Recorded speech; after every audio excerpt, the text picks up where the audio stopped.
Welcome to this week's edition of Black Authors Matter TV, where we interview the latest movers and shakers in the African American literary community. You'll meet some old friends, discover new ones, and stay abreast of the latest book developments around the country and even the world. So sit back and relax for the next 2 hours with Black Authors Matter TV co-hosts Gwen Richardson and Dr. Rhonda Lawson.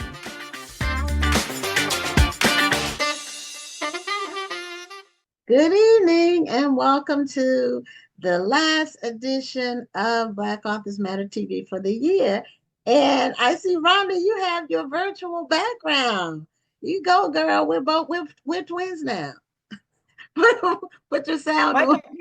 My computer is acting right today, so I said I'm going to surprise Gwen and actually use my Black Authors Matter TV background. Okay, well, this is the last show of the year. And we had a great year. It's gone by super fast. Absolutely. And we're looking to an exciting year in 2025. So I don't think, registration for the National Black Book Festival opens January 1st. A couple of people have jumped the gun and already registered. So, which is fine. We just won't be posting any of it until January 1st, well, 2nd, because the 1st is a holiday. But just be prepared and be ready. We do expect to sell out like we did last year early. So just, start setting your schedule for next year. And we look forward to seeing everybody.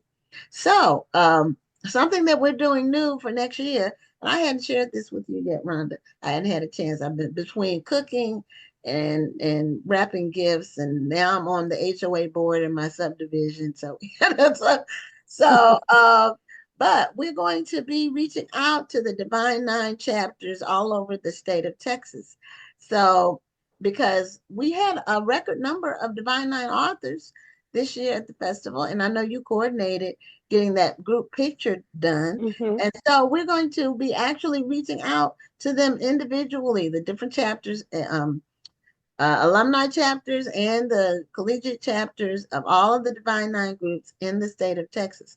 So we've already begun our outreach, and we're going to be doing that. We have some special things we're doing for the Divine Nine. So we really want you all in the house if you are a member of one of the orgs. And also, for all the authors who register, we'll be asking them if they're a member of one of the organizations. So we can start letting the orgs know who's going to be here from their group.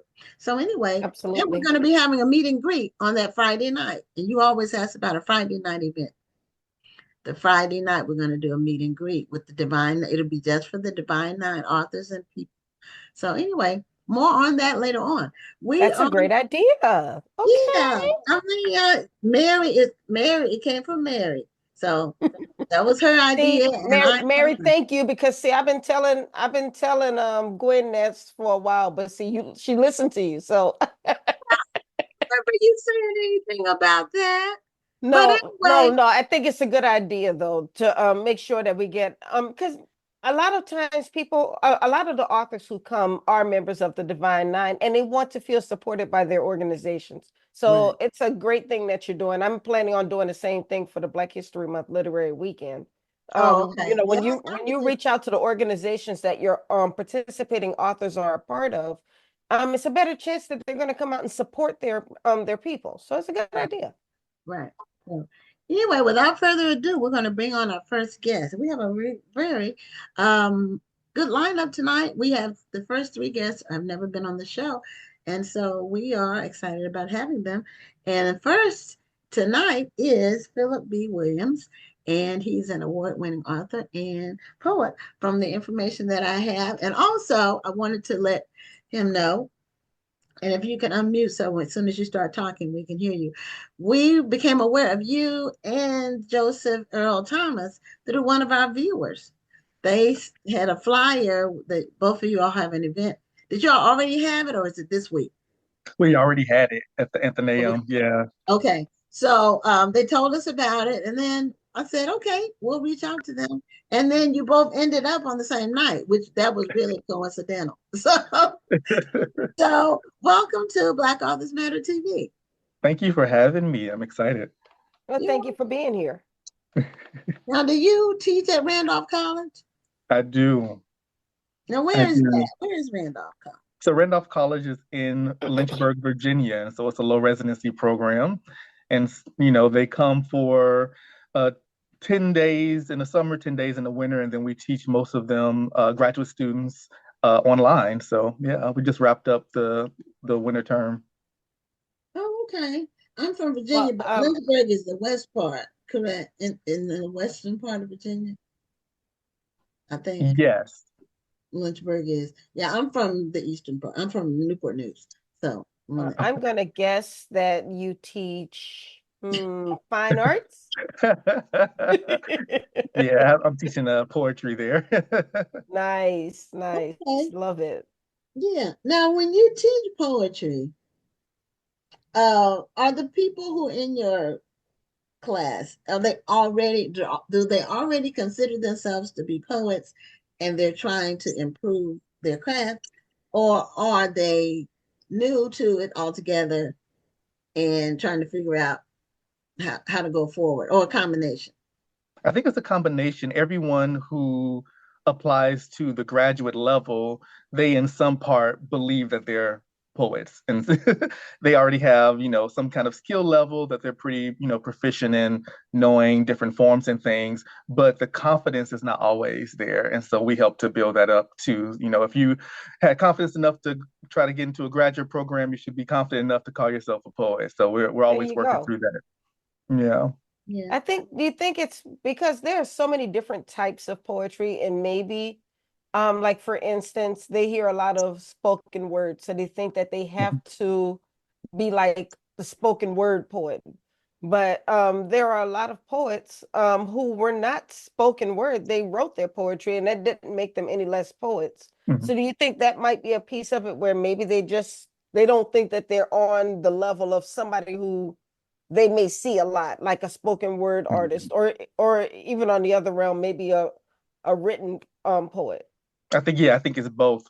I think, for folks who start off in one avenue, say they start off in the written and they want to be better readers or performers of their work, they have that to try to figure out. And then there are those who start off in spoken word or slam and they want to get better on the page. Then they have to figure out, how to build their confidence in that. So everyone is aspiring to be something that is in their imagination bigger than who they are. And what we like to teach is Mhm. what you have is suitable enough. You just have to hone it. It's a good way to put it. I love Yeah. that. So when people go to poetry classes, they take poetry at the graduate level. What are they planning to do with it career-wise? Who knows? Because there are people who go and they get an MFA, you never see them again in the publishing realm.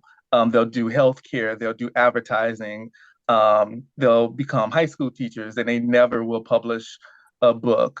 For some, it's Hmm. just an experience, or for some, doing it was all they needed to see that, okay, I can write poems. Now let me go and do, the other dreams that I have. A lot of folks go into teaching in undergrad or graduate school in English programs or creative writing programs.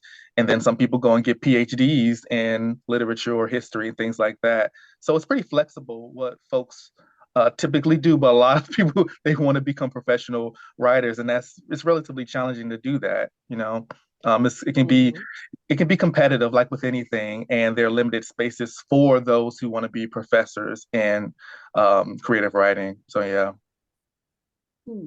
Yeah, I interviewed a young lady who was going through an MFA program, and I was telling her that I have 3 degrees already, but I was actually thinking about going back to get an MFA because I wanted to just have some concentrated study on improving my craft.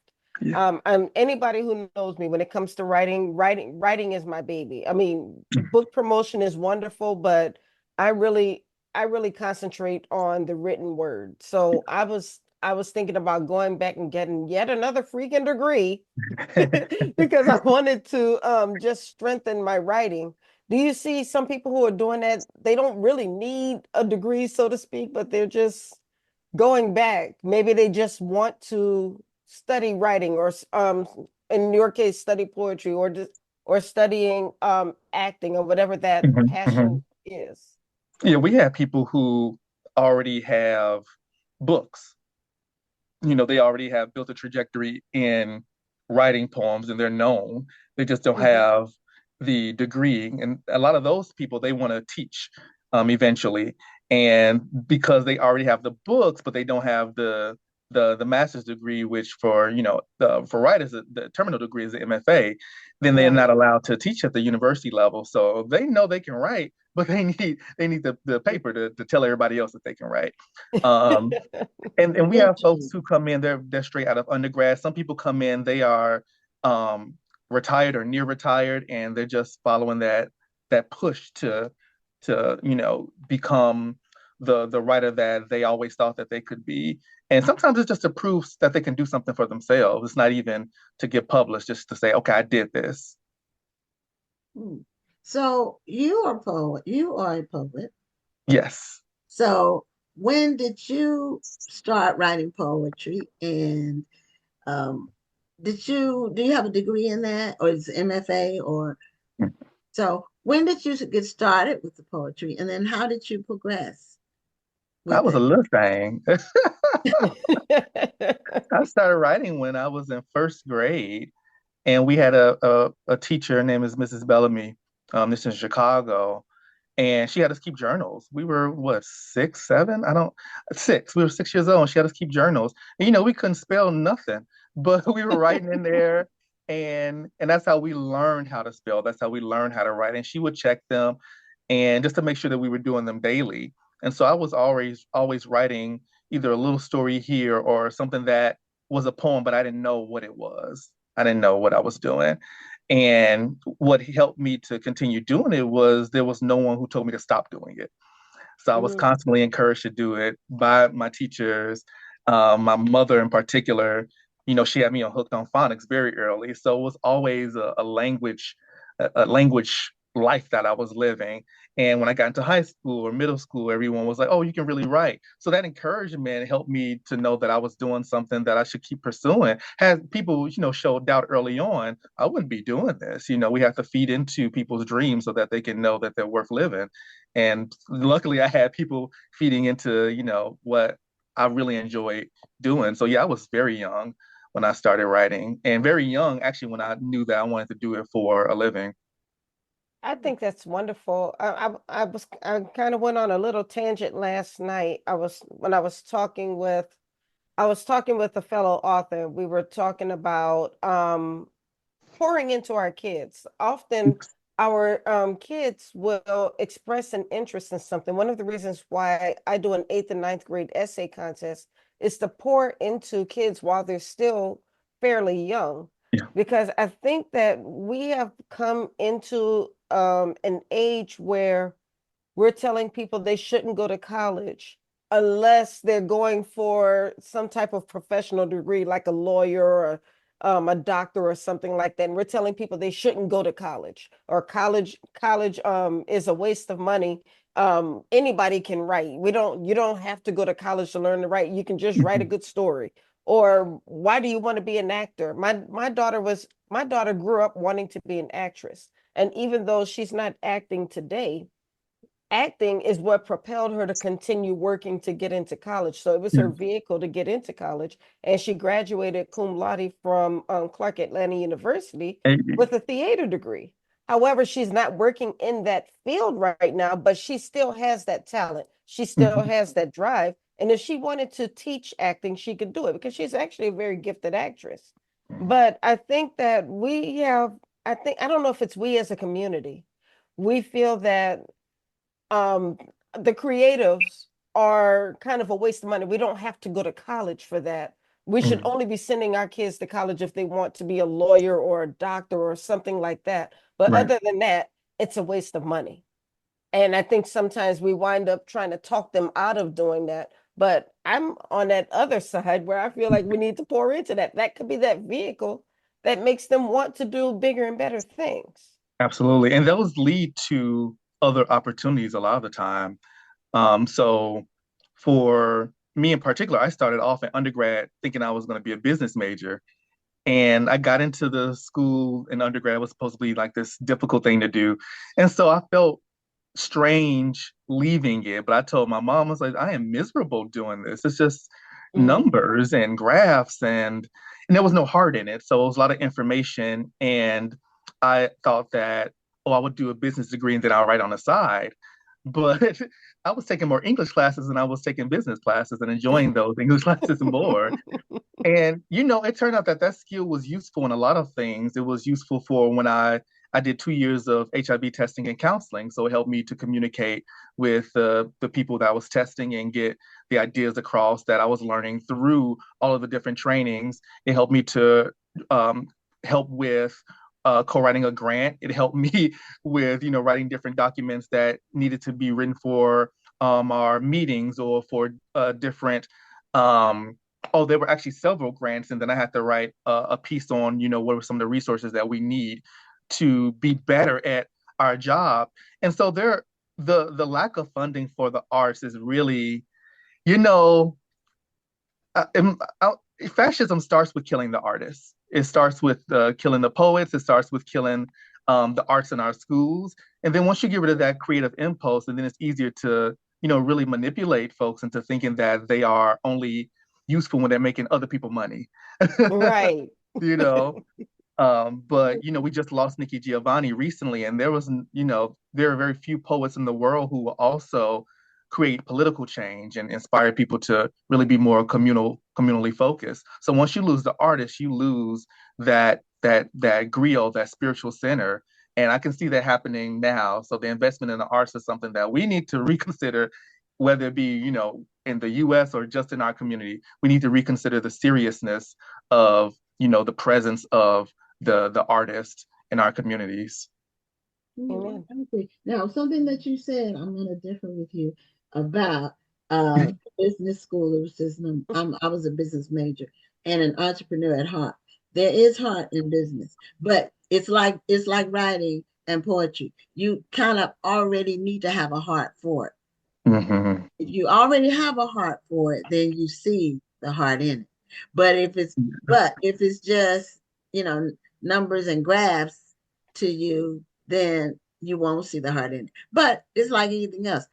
I thought when I first went to school, I thought I went for nursing, Hmm. even though science was my weakest subject. And what killed it for me was the first time I went into the hospital in my sophomore year, the first semester sophomore year, and I had to actually touch a stranger. Yeah, Oh, yeah, And wow. Yeah. yeah, I mean, if you're a nurse, you have to touch people you don't know, like all over. I, yeah. I that I only did it once. Then that was when I started to change my life. And that was that. And I And I agree with you about the heart. I think for me, the professors, they didn't have any heart in doing it. If I had a well, really it passionate makes professor, it would have helped. the professors do make a difference. And Yeah. the teachers when you're growing up, like you mentioned, I think you said Miss Bellamy, those Mhm. teachers that really just grab you early on, and then you never forget them, you know, Never. because they really, really change your life. Um, and you may have been fine otherwise, but they push you. Those really good teachers really get the best out of you. Right, And right. Because they see the best in you. They yeah, see things that we don't really necessarily see and live in our own lives. So, yeah. right. For me, my first one was Miss Edwards. So, and she was my teacher in fourth, fifth, and seventh grade. Oh, nice. Yeah, she moved. She moved every year I moved. So she moved from fourth to fifth, and then she moved from fifth to seventh. So she was waiting for me when I got to seventh grade. But she was the best. She was tough as nails, but Hmm. she was an exceptional teacher. So you have a novel called Hours. I do. I have it sitting Oh, right you have a next to me copy. too. Okay, Yay. okay, yay. So we'd Hmm. like to take a look at it. Oh, It's it's a really, thick one. it is. Hmm. Put it sideways. Yeah, Oh hips. my It is. That's goodness. like That's a at least textbook. 400, at least 400 pages. So it's a novel. It's not a memoir. No. It's it's a novel because it's historical too. It, Yes, it's set yes. in the it's set in the 1800s, if I'm not Yeah. mistaken. I went in there and looked at it. So tell us about the novel. Tell us about the plot just generally, and the impetus behind writing it. Nice. So I wrote the novel Ours because my mom was telling me these stories about our family. And one of the stories she told me was about her father and how there was a woman who came to the house to look for his sister. She just wanted to hang out. But what my grandfather would do was salt his thresholds. And so there'd be sea salt on the windowsill, sea salt in the doorway. He was also a pastor. And so he invited the woman to come in to wait for his sister, and she moved like she was going to cross into the doorway. And then she stopped suddenly, and she's like, "Nah, wait." And he kept trying to convince the woman to come in, but she wouldn't do it. And so the idea is that there was something about that woman that the salted threshold protected the household against. Like she wasn't all the way, right.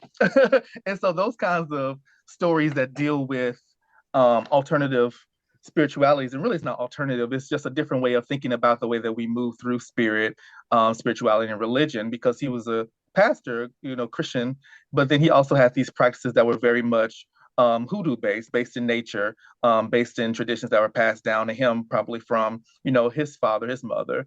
And so in Ours, there's a conjure woman who goes to Arkansas, and she destroys plantations and takes those that she's freed just north of St. Louis to a place that she calls Ours. And so she uses her conjure to protect the town and hide the town from those who have no business knowing it exists.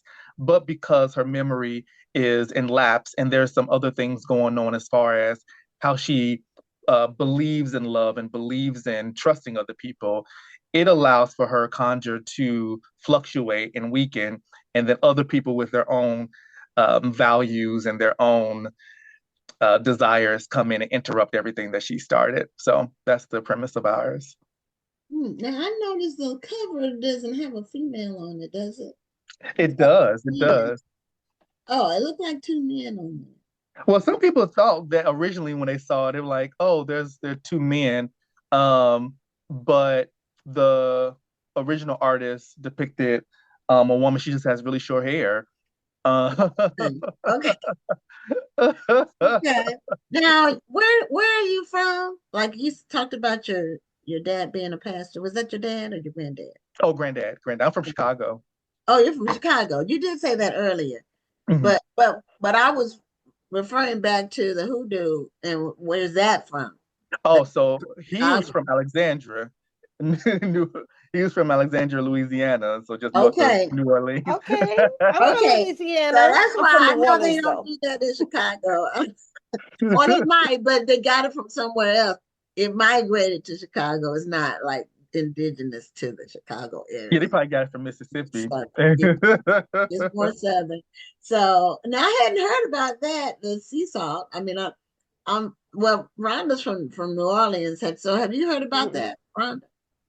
Putting the sea salt in the doorway to see. Well, you know what? I have heard something about it. I don't know a lot about it, but I think I've heard mention of it before. Yeah, I hadn't heard that one. But now, is that something that he actually did, or is that something that you, in your research about that period in that region, you discovered? That's something that I was told he actually did. That was a practice that he came up with. But there is, in the Caribbean, there's a vampire / spirit called the Sukuyon.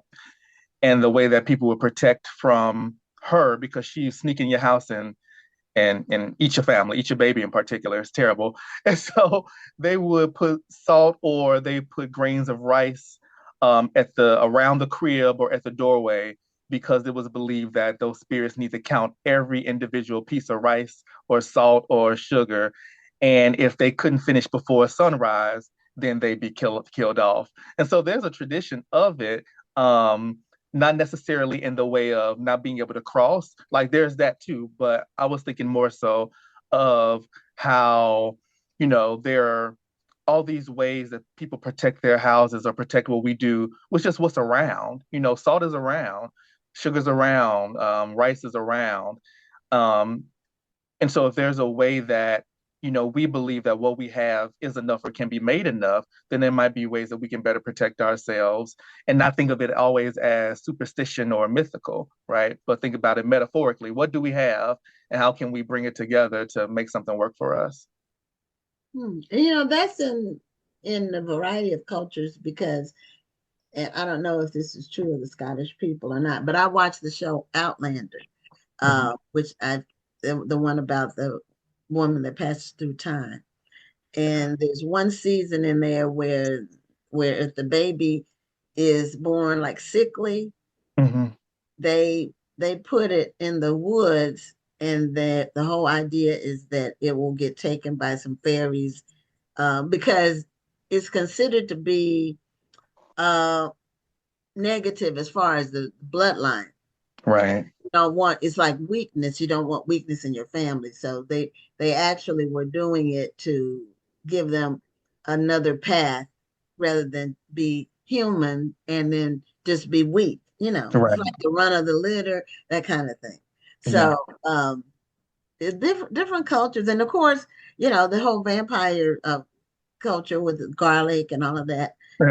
Like you mentioned, crosses. So and the sunlight, sunlight does it clears everything up, or Mm-hmm. that saying about the best way to see how something is for real is to let sunlight hit it, and then Mm-hmm. um, so now your book is very, as Rhonda said, it's very thick. So what is it? Is it a long time period, or Oh yeah. is it over what's the span of time? So the span of time it jumps, and so it begins in the early mid 1800s, so like 1830s, and then we go a little bit farther back to um, the 1700s, and then it goes forward in time. So it's going through generations. So there are about three generations in the book, and then toward the end of the book, we'll get an extra generation. And it's the length of it is part of the genre that I'm writing in, which is the epic. And so the tale of how many heroes are there, how do they become heroes, what is everyone's story, and I wanted to write a story that took place during the antebellum period where people weren't getting lynched, they weren't getting whipped. Like these are people who have been freed. And so the majority of the book is them trying to figure out what does freedom mean to them and how do they love one another without having to imagine someone watching them and trying to assault them or terrorize them. So it was really important for me to, write everybody's story out to the fullest so that they can have, that freedom and the imagination that a lot of them weren't allowed to have in our actual history. So it was really important to me to do that. Now, is this your first novel? Yes. Oh, okay, okay, but it's not your first book. No, it's not my first book. It'll be Yeah. my third book. So, with this being a novel, I know we only have a couple minutes left, but I have to ask, whenever Yep. an experienced writer decides to jump into fiction for the first time, Mhm. what are some of those differences that you see, or what are some of the things that may have surprised you about this process versus the process that you used before? Oh man. It took 16 years for me to write the novel. Wow. It started as a short story in undergrad, and then I kept rewriting it and retooling it, and so it was just a much longer process to do the novel than it was for the poems. And I also learned that readers are, I mean, someone's going to be intimidated by words, period. That's just how the culture is in the US. Literacy rate here in America is very low. Um, but when it comes to poetry, people are frightened by lines. If something's written in lines, they don't want to deal with it. But they're more excited about seeing something that's in sentences, something that's in the form of a story. And I think it's because we typically see things in paragraphs, right? We have the Right. newspaper, our textbooks, things like that. And then with poems, we don't think that we see song lyrics, or even in reading the Bible, like a lot of that is written in a way that is very lyrical, poetic, in lines. And so, yeah, when it came to the novel, it sold better than the poems. Well, I love historical fiction, so that's one of my favorite genres. One of my two among the two of my favorites. So Right. it looks like something that I would be interested in reading, and I like to read it from the that period. Well, I really like all of it. I like Black historical fiction. I Yeah. should because that's the only historical fiction I really read by Mm-hmm. Black authors about us from it can be 1600s on up, you know. Um, Yeah. there's Yeah. some great books written um, this with great characters. So I look forward to reading yours. Thank you so much. I'll be honored to have your eyes and mind on it. Yeah, I mean, this is one that I think we can dive into and just experience. We don't have to rush to the end on it. We can just No. experience the story. Yeah, take your time. There's no rush, there's no competition. And there are a lot of magical elements in it too. And so when it gets historical, it's historical. And then there are other ways where it's very mythical. So it has a little something for everybody. Okay. Wonderful. Well, show the cover one more time, real quick, so we can, I sure will because it's so pretty. And I opened the flap too. So maybe, oh, you know what? No, they got her face. They cut her face off. So you can't really see it. But yeah.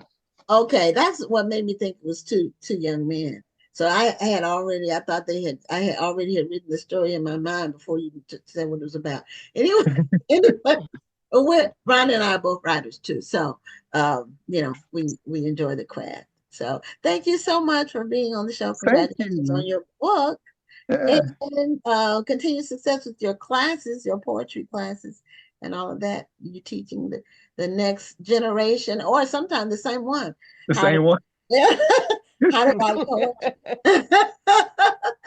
Thank y'all so much for having me. I was very excited to get the email, the invitation. So yeah, awesome. Well, thank you for being here and enjoyed the conversation. And we will both be reading the book very soon. All right, thank you. Have a good Okay, night. take care. Happy Bye-bye. holidays. Okay, I didn't get a chance to tell people that we do have a book to give away tonight. So we'll do that after this next interview. The book we have to give away is by Rhonda McKnight. She's been on the show a couple of times. And it's her book, The Thing About Home. Is the book we're going to be giving away. And the trivia will be about the book, but we'll do that after this second interview since we're running a minute or so behind. So this next guest is Vaunda Micheaux Nelson. And she writes children's books and young adult fiction.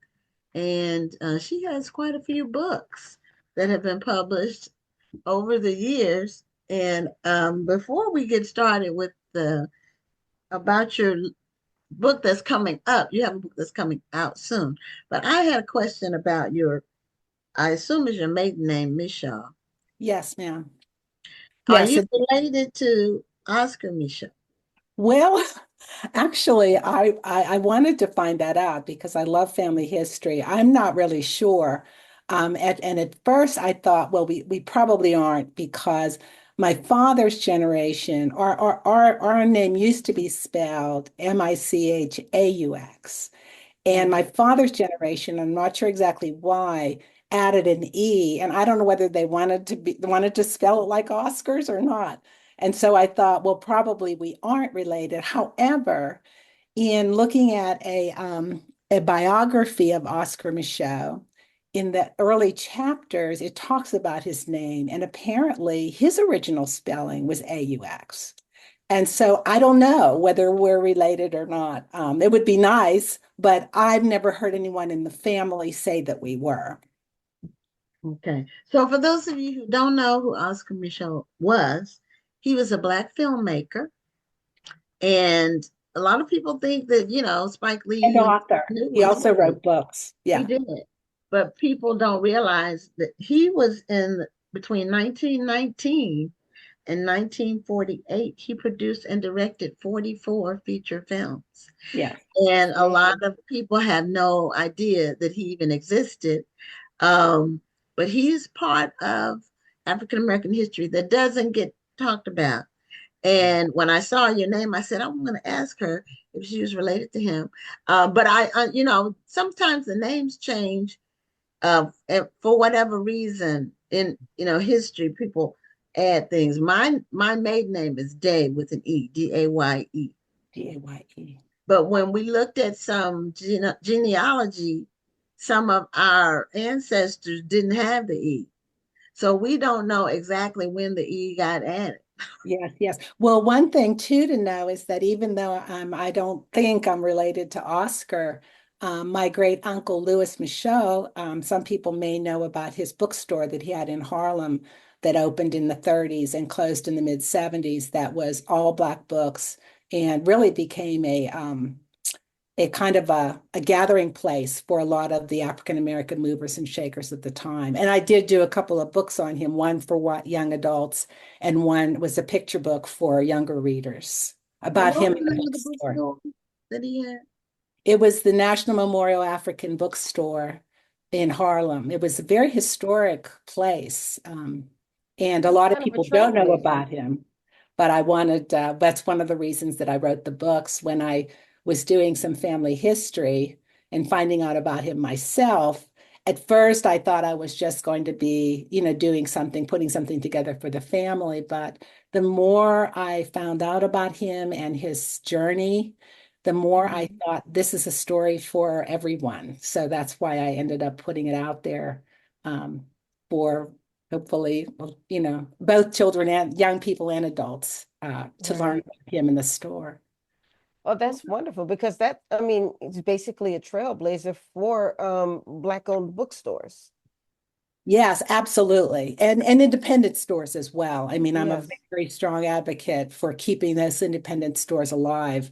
And there are still Black bookstores around the country, but his sadly closed in the mid 70s. And these are the two. This is the young adult book, No Crystal Stair. Okay. And then the picture book is The Book Itch, Freedom, Oh, wow. Freedom, Truth, and Harlem's Greatest Bookstore. And this one is No Crystal Stair, a documentary novel of the life and work of Louis Micheaux, Harlem bookseller. So, I've got to say, you scared me when all I saw was itch. I'm like, what is the name of that book?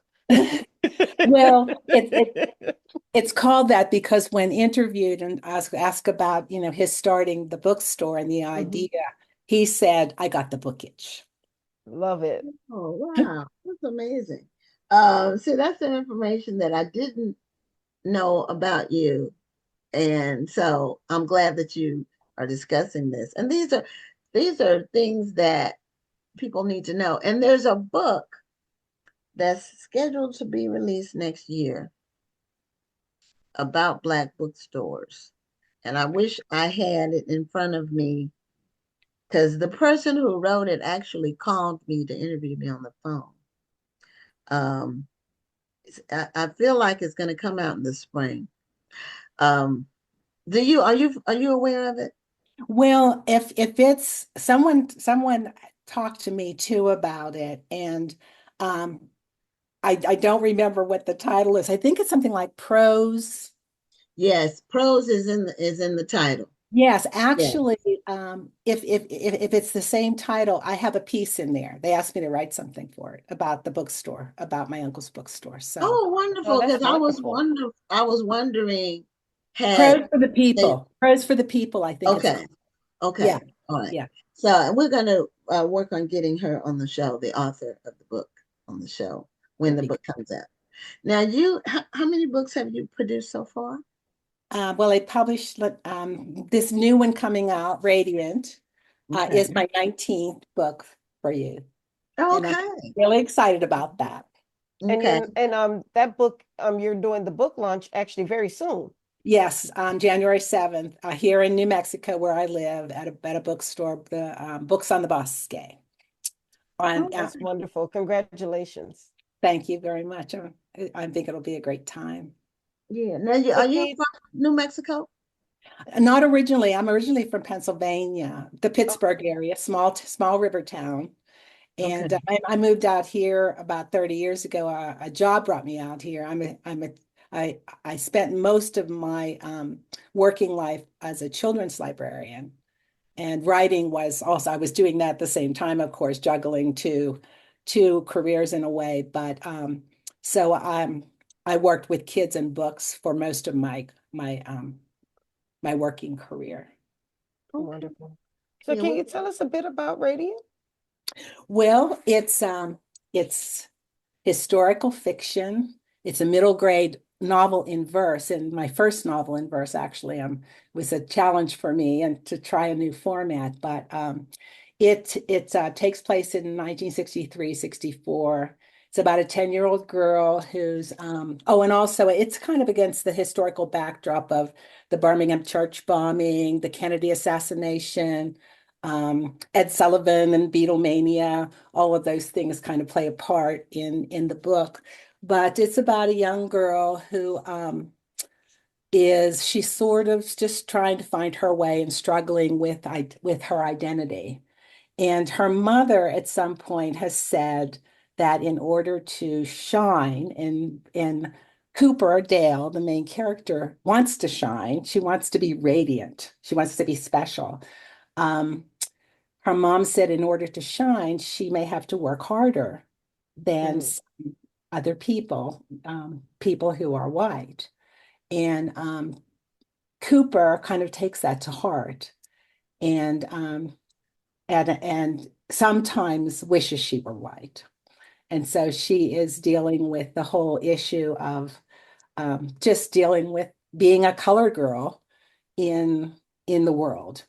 And but she goes to a predominantly white school, but she also goes to an all-black church. And so she is in two worlds and loves being um, a brown person, a black person in church, but in school it's a little more challenging because she's got kind of an extra strict teacher this year, and there's a bully at school who won't let her forget she's the only a black student in the class.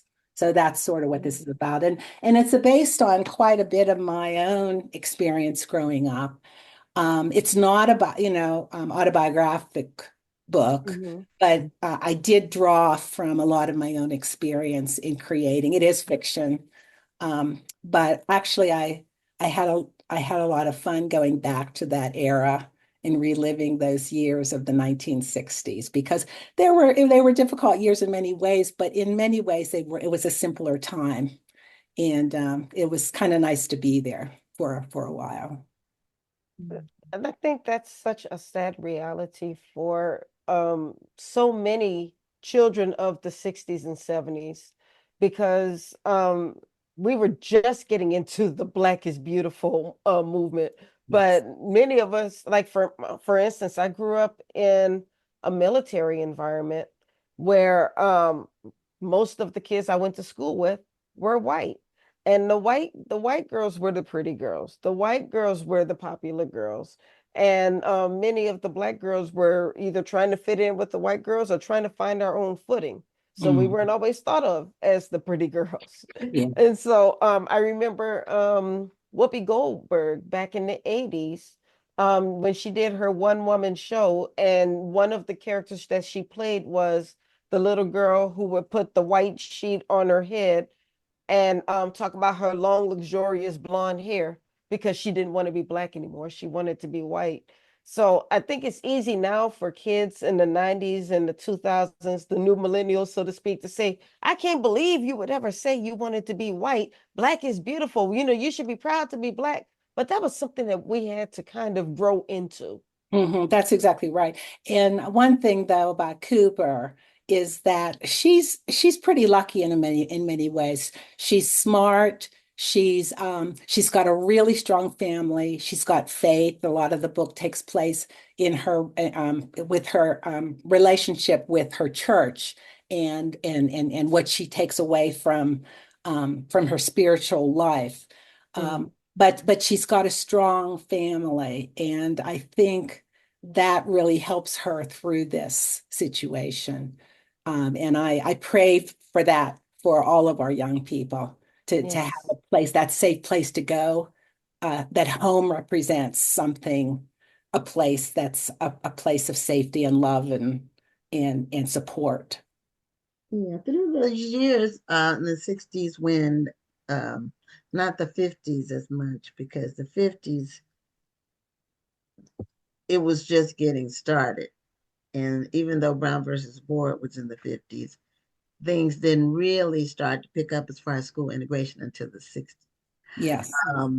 But because of the Black church being so central to our culture and our communities, that really created a balance for some of the children who were in schools where there were only a few Black people.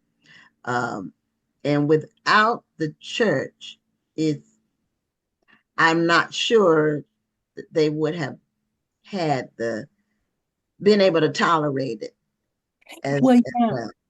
Like for me, as I said, I grew up went to a predominantly white school, as just like Cooper, and an all Black church, basically, predominantly Black church. Um, and I feel in a way grateful for that because I feel like I learned to feel comfortable in any situation, wherever I am now. As I grew older, I think that experience really helped me be stronger as an individual in any situation and to just feel like I fit in, regardless of, who the people are around me in this situation. So, and I hope that that's what happens with Cooper ultimately. We don't go that far in her life. It's only one school year, but Oh, I okay. I wish that for her. Okay, so it covers one school year. Yes, So it starts in the fall of 63 and ends like in the following June. So what grade is she in the book? She's in 5th grade. Okay. Okay. So yeah, 10 years She's old. pivotal year, about 10 years old. Yeah, she's about 10. She's 10 years Yeah. old. You're not exactly a little girl anymore, but you're not Right. You're exactly a not a teenager teenager. yet. She's at that place where she's really finding her way. She's kind of that coming of age sort of thing. And I remember that year myself, because the Kennedy assassination, I think, we weren't used to being exposed to that kind of violence growing up, because we were more protected from it. Our families protected us from a lot of the bad news. And we only saw the news in the morning and at lunchtime and at 6 o'clock and at 10 for like 15 minutes or a half an hour. Now it's 24-hour news, Right. which I don't think is healthy, but that's a whole other story. Um, but I think that I lost my train of thought. I was When it telling you that happens. for Well, you're talking about the Kennedy assassination. oh yes, thank you. Mhm. That was in a way, there was a certain amount of maturity, I think, that happened with a lot of us when after that, after that experience of losing the president in that way, in that violent way. And I'm sure everyone who was alive at that point and of a certain age remembers very vividly that day and where they were and what they were doing. Um, and there's a scene in the book dealing with that when they learn about that Kennedy has been killed and how the people around react. But I think that sort of was part of a little bit of a maturing process. So when I was 10, that happened. And then there were things like the Malcolm X statement and about the Kennedy assassination, Right, all those right. kinds of things that are discussed, at in the home and also sometimes outside of it. But as I said, a 5th grader wasn't going to be as exposed to a lot of that as they are now, as children that age are now. And so it was probably, well, it was kind of shocking. It was very shocking for us, Yeah. at that time. Yeah. For the whole country. That's one of those crucibles in history. Um, Similar to, well, for later generations, I know 9/11 was a major event where people Yes. remember where they were when Right. And the things that play out right in front of you. Yes. Yeah. I mean, 9/11 happened in front of people's eyes. Right. It was Yes, very shocking. And my literally. daughter's too young to remember it. She was, let's see, she was 5. So she really, they brought them home from school. But at 5, you can't grasp, what's really going on. The way, and when I described it to her, it was a seminal event in America at the time. And the memories have faded now. Um, and some people, like people who are her age or early 20s, they weren't even alive, or they know nothing about 9/11. Mhm. And Yeah, it Yeah. it's was just a moment in history for them, but for right. us who actually saw it, experienced it, it's because of 9/11. I went to Afghanistan. Mhm. This is a part of our lives. This is Yes, forever going to be absolutely. stitched in our lives. Well, I remember that morning, my sister called me. Yeah, I was getting ready for work at the Yeah, library. me too. And my sister called me and she said, "Are you watching television?" I said, "No." She said, "Turn it on." And I turned it on, and the second of The plane. plane went into the building. Yes. And it was like, oh my gosh, I mean, it was just like, I remember that moment. And then when I went to work, there was this silence. I mean, it Yes. was so quiet. Everyone was just shocked. Mhm. We were at our office. We have a business, and I think someone called and said, "Are you watching?" And we had a television there, so they told us to call. I mean, they called us and said, "Turn the TV on." Yeah. So, and that was before the second plane.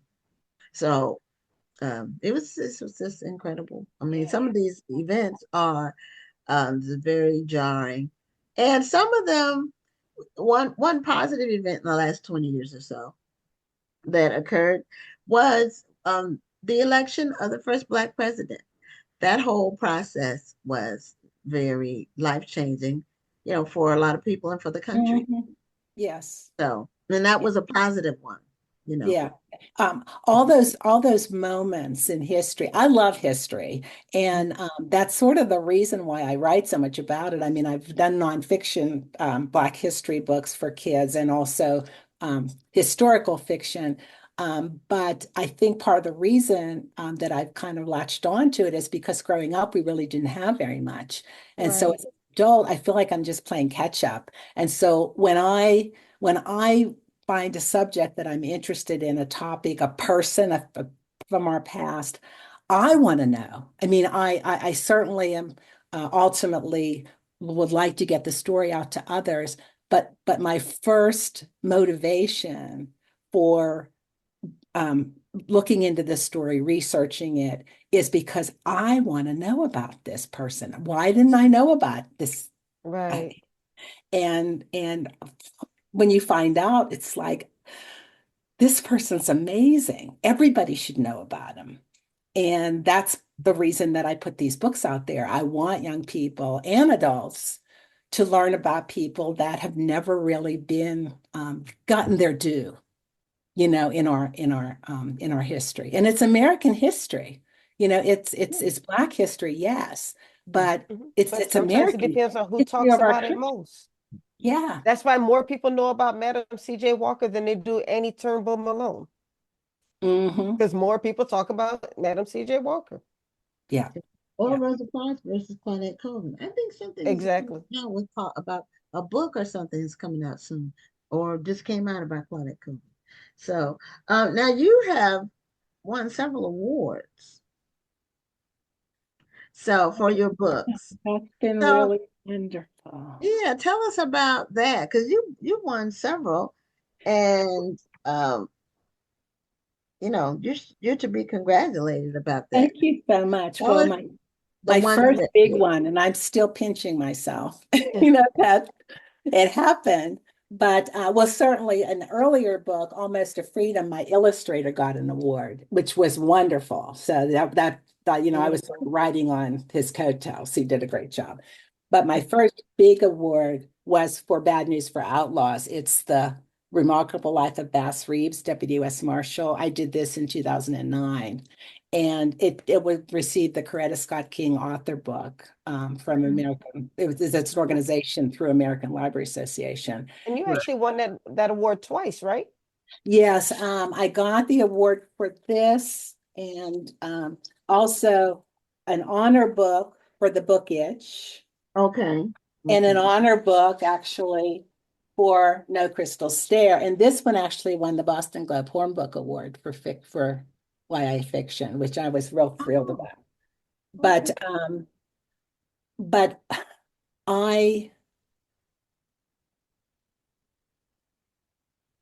I love writing for writing, period. I mean, I need to write. It's like my sanity. It's a place for me to go to into my own world where I can control and be away from the rest of the real world.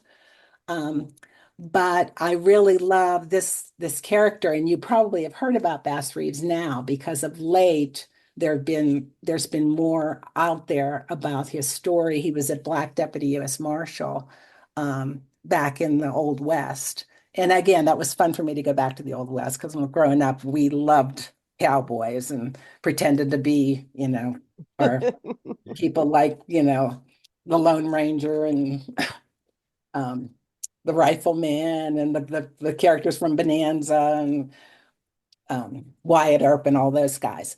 But anyway, so that was fun for me. But and I put my stories out there, hoping they're great stories that kids love them, that adults love them. But when a committee of people look at your work and they decide to honor it with an award,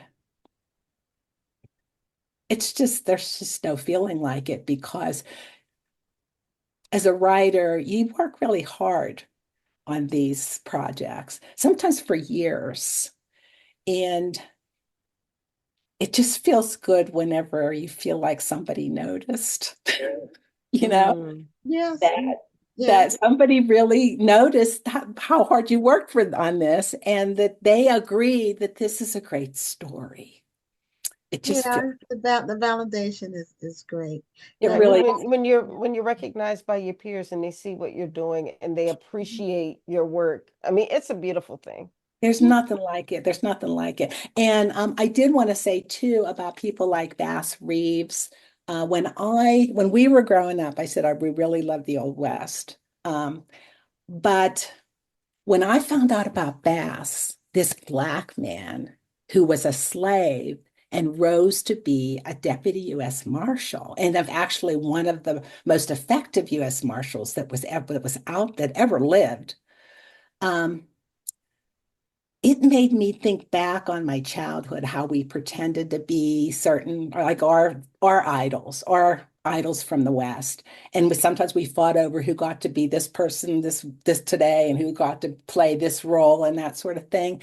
And I thought, if when I was a kid and if I knew about Bass Reeves when I was a kid, and he was among the people that we wanted to emulate, to pretend to be, that I wonder what that might have done for my own image of myself as a Black child in the world. mm, And so I put books like this out. Like there's another Black. This is a biography too about a Black rodeo bronco buster, George Fletcher, that I never knew about. Most okay. people don't know about. But these are true stories. And I want young people to see and adults, and I want children of color, and also I want all children to read these stories and know these people that have accomplished these great things and to see them as like part of all of our history. Um, so anyway, that's a lot of my motivation for writing. Well, Well, I we're at wish we the could end talk of our longer. time, Yeah.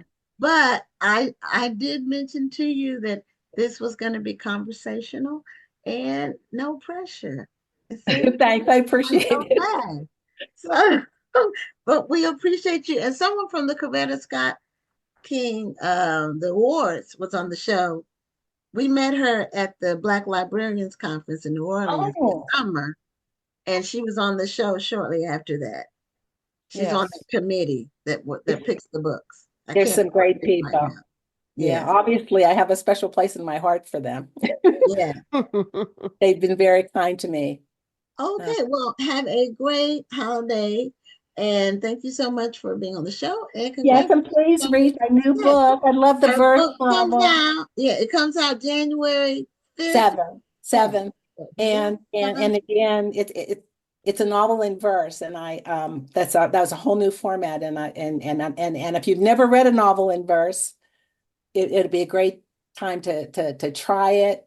There's some great ones out there for youth and adults. So take a look Okay, at and you can pre-order it now on Amazon. I already checked that out. So thanks so much, Wanda, for Thank you being. so much for having me. It's been a wonderful conversation. You're Well, you have a welcome. wonderful evening and Thanks. congratulations again on your book. Thanks very much. Bye-bye. Bye-bye. Good night. Okay, now we did say that we were giving away a book. So, and we indicated what the book was. So what we're going to do is tell you the trivia. The book is The Thing About Home by Rhonda McKnight. And in the book, the main character, whose name is Casey Black, I believe, is that the right name, Rhonda? Yes. Her name is Casey Black, because I'm going off memory. She moves from New York City to what area of the country? And if you mention the area of the country, you will get your copy of the book. So we're going to bring on our next guest, and his name is Joseph Earl Thomas. That's an interesting avatar, whatever that is. So I want to find out what what that is. But welcome to Black Authors Matter TV. Thank you for having me. Thank you for having me. Thank you And for being so, here. what was that avatar, or whatever you call it, that comes So on before you come on? yeah, it's a Pokemon avatar Oh, it's that I Pokemon. almost Okay. forgot was there until a second ago when you said, "What is that?" I got asked about that and it reminded me. Well, it's fine. I just wondered what it was. Um, that's so you must be a Pokemon fan.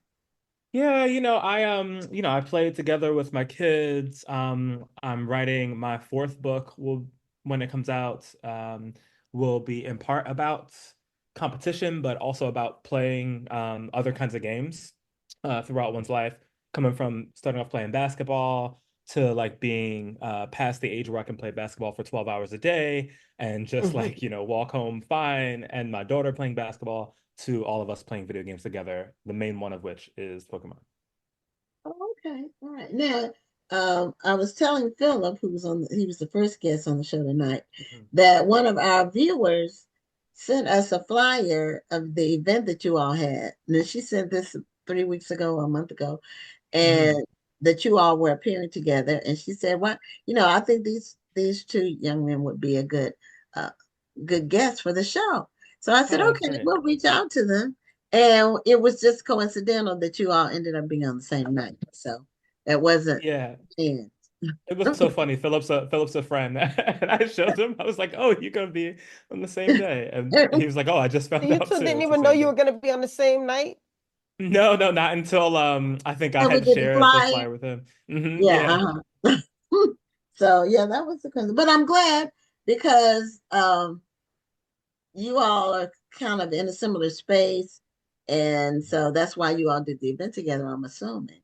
Now, did you all know each other before that event was planned? No, so well, we did know each other before the event was planned, but we know each other now because Philip moved to Philadelphia, where I'm from, and I used to be the director of programs for this nonprofit in Philly called Blue Stoop, and one of the things I did there was organize readings. So it was a reading Mm. series, and Philip, when I found out that I had read Philip's poetry before, and so when I Okay. found out that Philip had a novel out that year and was in Philadelphia now. I had reached out right away. I was like, "Hey, do you want to come read at this thing?" And so we met around that time. Oh, okay. All right. Now, you are also um, a professor of English as well. Mhm. And where do you teach? I know where was he, Rhonda? He had on his t-shirt, Lancaster. Was No, it it? wasn't Lancaster. And not just because you asked, I can't remember now. No, Randolph. Was it Yeah, that's Randolph? what it Oh, was, Randolph. Randolph. Yeah. Okay. Mhm. Yeah. Well, I mean, it's I funny. was We'll both picturing be it until there. you said something. Yeah, that's funny. At Randolph, I teach at Sarah Lawrence in New York. Okay. Sarah Lawrence. Oh, wonderful. It's kind of an exclusive school, isn't it? Like Is it? I don't know. I mean, it's a small liberal arts school. liberal I feel arts like, school. yeah. Okay. It's in Pennsylvania. No, it's like It's in the Northeast Westchester, New somewhere. York. So like a little bit north Okay. of like Harlem. Okay. Okay, no, Yeah, I in like think a you little got suburb. Pennsylvania because you did, I don't know if you still are, but you were a doctoral candidate at the University of Pennsylvania. Yeah, University of Pennsylvania. I just finished last year. Oh, Just finished that last year. congratulations. By last year, I mean like, not that many months ago. Last year. Yeah. Thank you. Oh, Oh, and okay. so you got your doctorate in fine arts In English. In English. I in did English. before that I went and I did my MFA at Notre Dame. So that was the one that was in creative Wonderful. writing. And So then I did we some English. Yeah. we had asked Philip, about people's Mhm. motivations for pursuing Yeah. an MFA or any type of creative type degree or any type of degree in arts. What was your motivation? Oh yeah. That's a good question. It's funny, I was just texting her today. So a professor of mine back in the day, I did like healthcare stuff first. So I was a medic in the army for like a long time. And then I worked in like EMS and in hospitals in Philly. And I went to graduate school first for physician assistant school because that's what I thought I was going to do. And then I left that because I was in a class with Aisha Lockridge, who is a professor at St. Joseph's University there. I would take a bunch of literature and creative writing courses, but I wasn't taking it seriously. It was like my side thing. I was like, I Mhm. study science, and my electives are, writing or whatever, or Okay. English or something like that. Mhm. And she had told me, she was like, oh, if you get into a program for like creative writing or English, like they'll pay you. I didn't know that was I thought she was lying. I was like, why are you playing with me like that? And What the she, school was going to pay you? yeah, so like when you do an MFA, you can or a PhD in these things, like having it funded, which I Mm. didn't know was a thing, right? Like I wasn't aware of that. Like I didn't have people in my family who went to college and stuff. But she told me that, and then I applied to an MFA, and I just left all of the healthcare stuff behind kind of as quickly as I could, and Wow. started spending all my time. I was already doing a lot of reading and I was already taking some of those classes and stuff like that, but I started spending more of my time writing and then teaching as time went on. See, this is another reason why we should continue to encourage our kids if they're into any type of creative discipline, whether it's writing, acting, or what have you, encourage them Yeah. because I have heard when my daughter was thinking of she has a degree in theater arts from Clark Hmm. Atlanta University, and she was thinking about getting her master's in acting as well, in theater as well. We found out that there were a number of programs that you can basically go to for free, Yeah. where they're basically paying you. I guess the same as I didn't realize that this was all creatives. I thought this was just the acting programs, but I guess a Yeah. lot of creative programs are doing this. Yeah, I don't know if all. I don't know if all, but I mean, it would be nice, wouldn't it? Wouldn't If you, it? it would be nice. But yeah, I mean, I have heard a couple people in like dance or theater. My daughter does theater stuff too. Now she's 12, she's younger, and yeah, I mean, I couldn't believe it at all because I couldn't fathom it coming from the sciences that people getting the sociology, anthropology, English degrees, a lot of writing ones that you could get those funded. And I guess it still is important. Sometimes I'll say that to people just in case they don't know. I'm like, if you really wanted to, you could do this thing.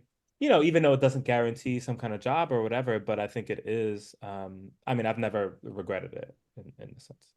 It's a good credential to have. It is very. Right.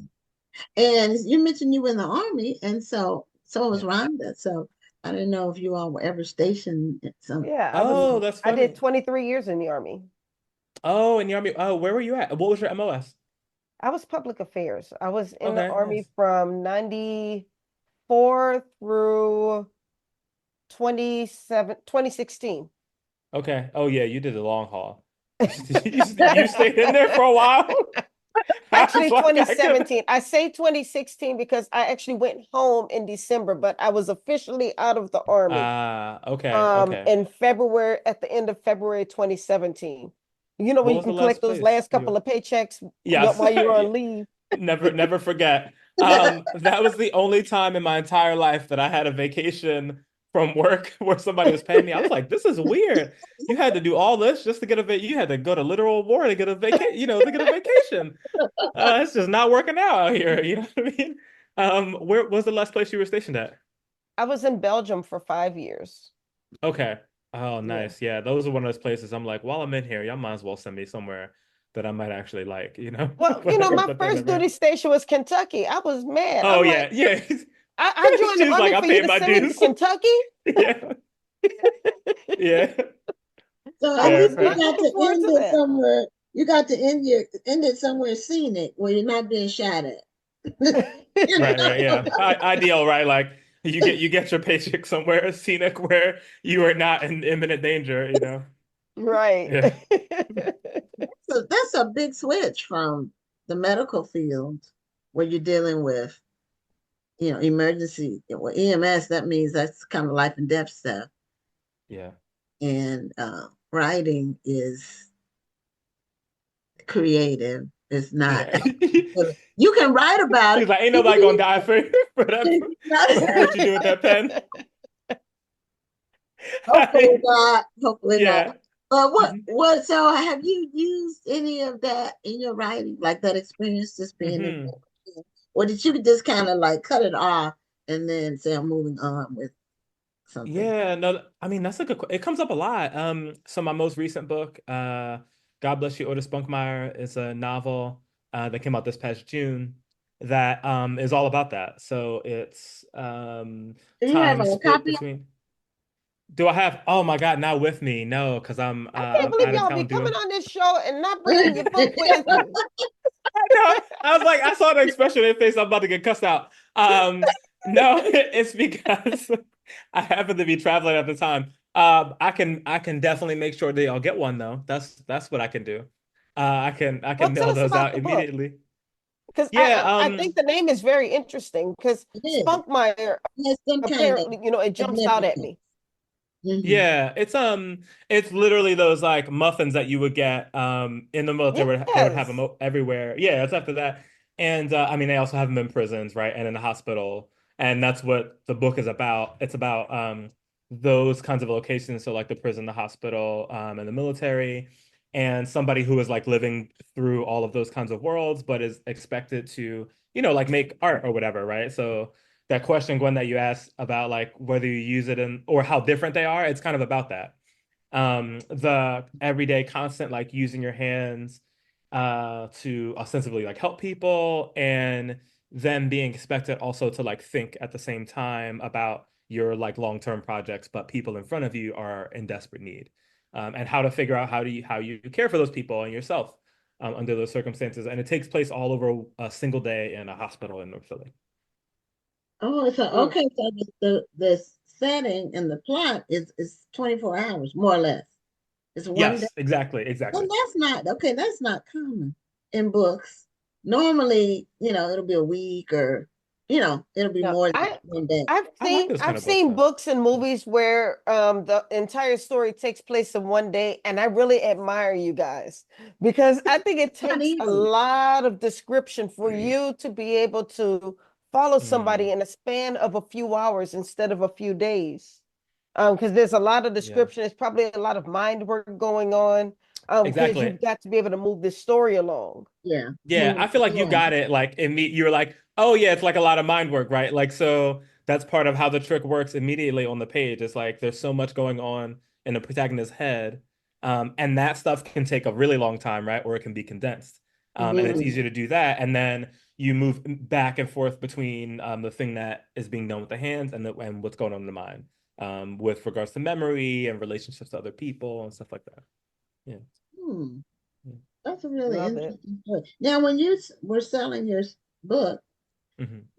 did you have a lot of interest, or was that like was it a quick process or a long process? Yeah, that's a good. So, I mean, I guess we'll talk about the first one. So, the memoir Sync, which was the first one that came out in 2023.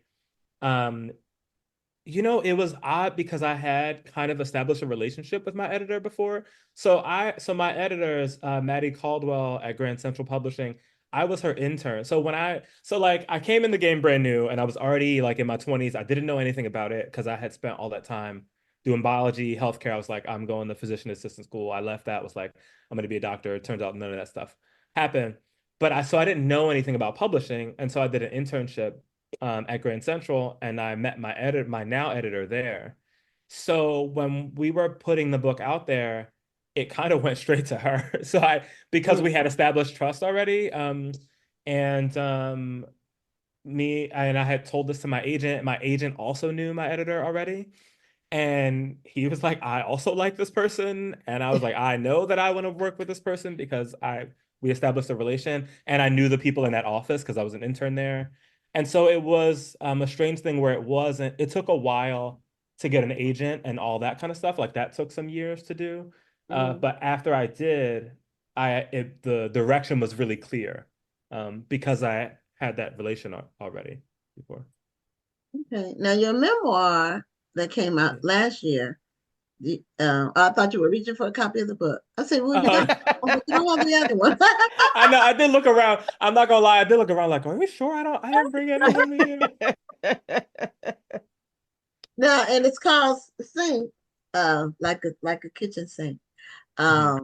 So now, See, Black people get it. Whenever I say like, it's only usually the Black people are like, oh, it's like the kitchen sink, right? Like, yeah, yes, of course. What do other people think? It means like sinking. Like you sink or swim. Yeah, like sink or like that. Yeah, okay. exactly. Yeah. I mean, and it can have double meaning, but the main one is the sink. Yeah. Right. So what made you use that as your title? And then what span of your life does it cover? Yeah, it's a good questions. It covers that are related, I think, now that I think about it. It covers about ages 8 to 13. So it's very focused on childhood, especially puberty age, like pre-puberty and during and after puberty age. Uh, and I chose sink because the sink was a symbol in my household coming up. It was like the main chore that I had as a child. I hated And washing dishes. I hate, oh my God, girl, That's listen, why I like keep on making it. I I still hated hate it so washing bad. dishes. It's so I don't like it now. Well, part of it was that like people would put everything in there and the sink would be clogged. Since they knew like I had to do it, they would just be like, "Oh, let's like throw shit in there or whatever." My bad, I was trying to cuss on it. But they were like, "Oh, let's throw everything in there." And then you would have to go and like reach your hand in the like murky water and pull these gross things out. Yeah, exactly. So you know what I'm talking about. And that became the metaphor for the book. It was about having to do that, about like and then because the book is about that age, you're like learning how, like, what is right or wrong, like who are you as a person, how do you relate to other people, things that feel good or things that feel bad to you, especially with regards to like sexual awareness and puberty and stuff like that. So that became the overarching metaphor, and the sink is like the kind of physical location of like trying to pull that stuff out, and getting cut by things while it's horrible. We didn't have murky water. My mother didn't have us washing like that. We had our stuff on the side. I still hated it, but my wasn't playing games. So she would do 1 week, and then I would do the other week. So at least I had a week off. We at first we started trading days, but 1 day, alternating days. But we decided a week. That way somebody could not have to do it for a whole week. And so we did it like that. Y'all had some real strategy and cooperation when y'all was little. What is happening? I could never have done that with my siblings or my aunt, who also lived with us. They would not have let that ride at all. Y'all was organized. Look, y'all was getting things accomplished that would not have been happening. And Gwen got her organization, honestly. Yeah, my brothers never had to wash a dish, but they were younger, so they never washed a dish. It was just me and my sister, so it was two and two. So she was the oldest, and then I was second, and so but the boys never washed a dish. They never did. So I can't imagine. I try to tell my kids to do it now, but they do it so bad that I'm like, oh, I'm gonna wash these dishes myself. they I do can't it bad even. on purpose. I'm gonna just tell you I that. know. I'm Yeah, like, oh, yeah. I I know. tried I that know. once, but I got a whipping for it, so that was it. Yeah. Yeah. Yeah. I can So see it. oh Lord, she didn't know. She saw through all of that. So, and we, corporal punishment was the norm when I was growing up. Yeah. Everybody got it. So there was no like 911 or none of that. You didn't call it. And if you did, you didn't dare call it. Let me say that if it did exist. So it These was a kids know good. I'm too soft now. Yeah, They know I I'm mean, too yeah, soft now, yeah.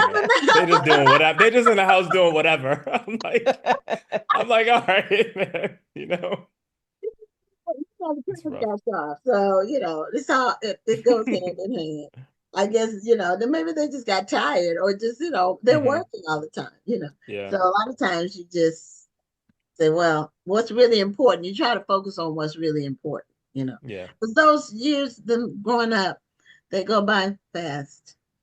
They're over, like, it's like a blur. They just go by like that. My daughter's 28. I only have one child. And Rhonda has one daughter as well, a little bit younger than mine. Yeah, mine is 25. Yeah. Oh, okay. Okay. Those years. Do they know each other? No, not No, they well. have to meet one day. They've never met. No, only Okay. by reference. Right. Okay. Okay.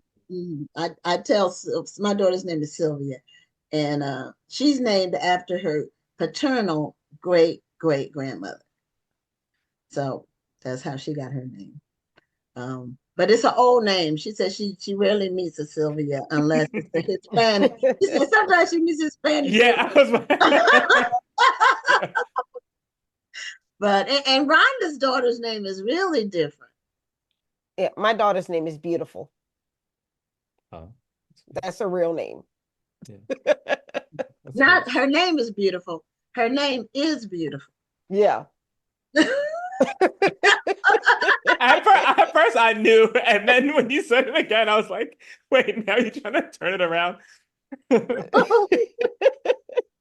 Yes, her name is Beautiful Lawson. This is nice. So how do your two books differ? Like, are they dramatically different, the two books, or are they kind of similar in terms of I know one's a memoir, but is your writing style shown in both books? Is Yeah. it kind of similarly shown? I think it's really different. I think I'm trying to think of the in common stuff. I mean, one of the subject matter wise, in common, it's like I'm really interested in especially like the kinds of Black people who we don't always talk about or try to care for in like kind of capital L literature or whatever, right? Which is like people who do things wrong that we are supposed to be too embarrassed about, or we're supposed to spend all of our time condemning the thing that they did instead Mhm. of like thinking about them as a person. I think that's true across both books. And I think the writing is really different. I do still really love long sentences and kind of like long sentences, Black vernacular, kind of attention to the things that I say or do. Like those things are related more so in the first with the hit stuff, but I think they're really different in the sense that the consciousnesses are different. So in the second book, it's a person who knows a lot about the world, right? Like somebody who reads pretty well, like or at least averagely, and who can like articulate things, who is like has higher education. And in the memoir, I'm really interested in like how you describe things that you don't have language for yet, either because of being undereducated based on the kinds of public schools I went to, or just being so young and trying to recognize and think through things that even the adults in your life can't describe to you. Mhm. Right? And sometimes that's making sense of like people's behavior especially people who are supposed to be like more mature and or caring for you and who can't sometimes. So I think the language is really different because of those things. Do you think, excuse me, it sounds like characterization is pretty important in your book as well. Yeah. Yeah, it is. I mean, I think that there's always people being like, oh, is it more plot? Is it more character kind of thing? Um, I do think the way that people feel about each other, like I'm really interested in the way people feel about each other that isn't not the way that we're like trained to feel about each other or that we're supposed to Mm-hmm. say, but the way that people really feel about each other and how they try to describe it to one another. Right. And that for me is kind of or like fail to do so or something, right? Like so you have like in the second book, for example, one of the central relationships is between a mother and a son. And it's kind of like, okay, the mother had the son when she was really young. She was 14 when she had him and was in a hard place and didn't have any support. And so it's more like growing up with that person. And then what happens when you're both adults of roughly the same maturity level. Sometimes the child is more mature and like the mother is trying to be a mom, like as you would see on like a television sitcom or something like that. But that's never happened for their whole history, right? So how do they learn to talk to each other in a way that is like kind of like respectful, but isn't trying to have a relationship that they can't have? That's not real, or Mm-hmm. that's not possible.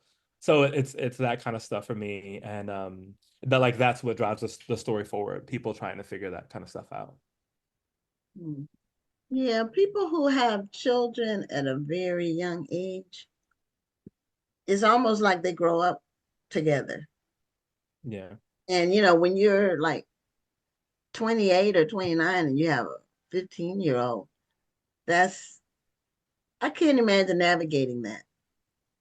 I know people do it. I Mm-hmm. just my Hmm. my imagination, I can't. I remember being 14. I was in no way prepared for motherhood. And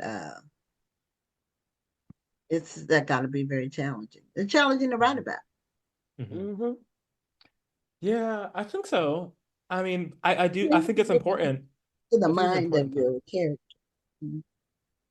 I mean, it's true. So my mother was a really young mother, had me when she was really young. I have a lot of friends who had their either only kid or first kid when they were super young, when we were teenagers, just Mhm. coming into that age. And I think it has a lot to do, with I mean, some of their kids should be babysitting mine, but I'm gonna let that ride.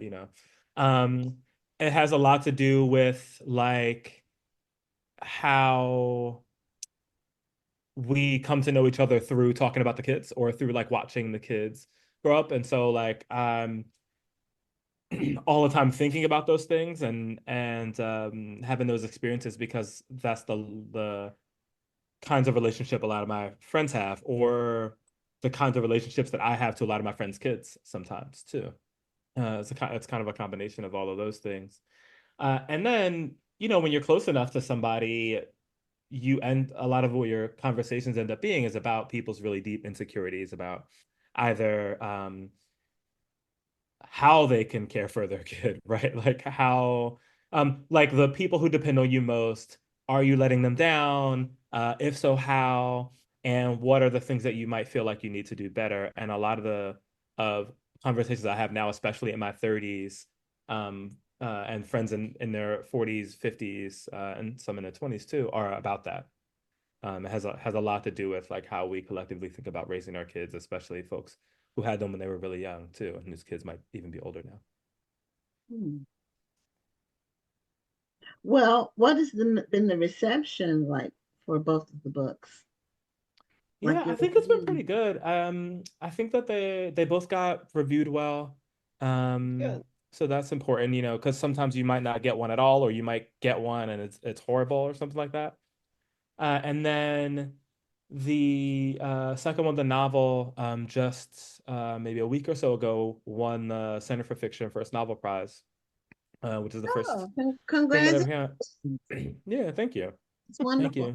you. Validation is good when you're a writer. We're both writers. So Yeah. we recognize that because it is such a solitary exercise, it's good to get validation Right. for your work. Yeah, writing can definitely be solitary. I mean, yes, you can have writing partners, you can go to events, but when it comes down to writing, often you're doing it by yourself. So just as Gwen said, when somebody recognizes all of that time that you spent by yourself Yeah. and you did it well, it means Seriously. something. It definitely does. Do y'all write together and like read each other's work like as first readers? No, we've never No, done that yeah, Okay. so far, but doesn't mean we won't do it in the future. Yeah. We right. kind of in different stages, and I don't know if I would want Rhonda to read my one of my first readers because she would be too critical. Like you be too critical.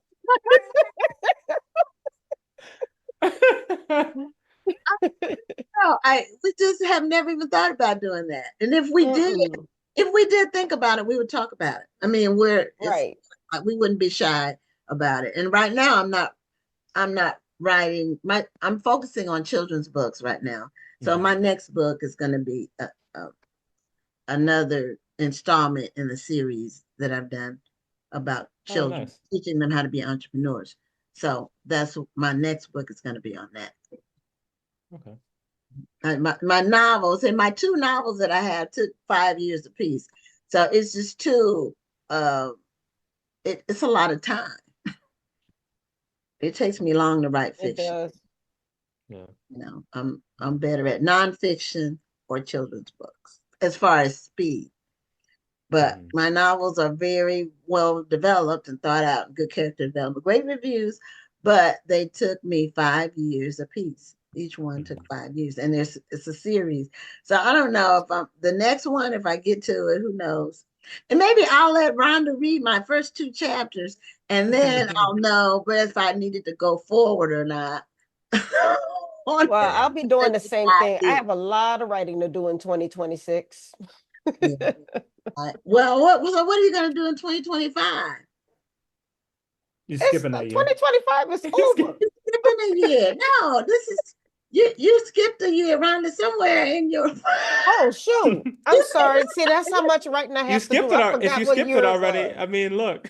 Okay, no, I have a lot of writing to do in 2025, but Mhm. okay. I have some editing that I have to finish in 2024 so I Okay. can get to 2025. Okay. And I'm Okay. quite sure I'll be doing something in 26 too. So we're gonna leave that one Oh, me alone. too. Me too. So we're actually a little bit over our time. So Oh, Oh, we sure okay. are. here we are. So because we have one final guest, and she's in the waiting room. But thank you so much for being a guest on the show. It's been great conversation, and continued success with your work. And Thank you for having congratulations me. on your new award. Thanks, y'all. Y'all have a good one. Okay. You Have a good too. one. Bye-bye. Bye. Bye. Yeah, sometimes when you look at the time, it's you still got 5 minutes, and then it goes by fast. I So know that's exactly what happened because when I looked at the clock, it was like where I am, it 25. was 9:22. So what? I think Lydia won the book. I believe I Lydia don't did. know. I hope she did because I can't see it where I am. Yeah, she did. I think so. Okay. Okay. So next, our final guest is someone because I said the first three guests were new to the show; they had never been guests before, and our final guest is Trisha Thomas, and she's been, I think, she's been on one other time. I think. But don't quote me on that. Anyway, because I think you were on for What Passes as Love when that book came out. That was the last time you were on the show. And she's connecting her audio so we can hear her. And while that's connecting, you all might probably know her best from her Napoli Ever After series. That's the one she had several Napoli books. And Mm-hmm. I think wasn't there a TV movie or something? Yeah, what's the night Lathan? Yeah, it was an Lathan. That's right. That's right. And I saw it. I actually saw it. Now I remember. So, Trisha, welcome back to Black Authors Matter TV. Is the I don't audio think she can hear working? you yet. I think she's still trying to connect her audio.